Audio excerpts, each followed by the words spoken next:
Bureau of Investigation. An Amber Alert has been issued on behalf of Memphis Police Department for Mariah Thomas, Jemiah Thomas, Chance Beasley, and Kimaya Beasley. The four siblings were last seen in Memphis, Tennessee on October 5th, 2021. The four siblings may be in the company of Jemiah Thomas. Jemiah Thomas is wanted by the Memphis Police Department for kidnapping and aggravated child abuse.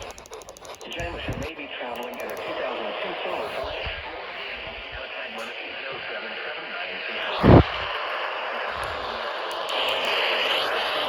Please contact Memphis Crime Stoppers at 901-528 CA South.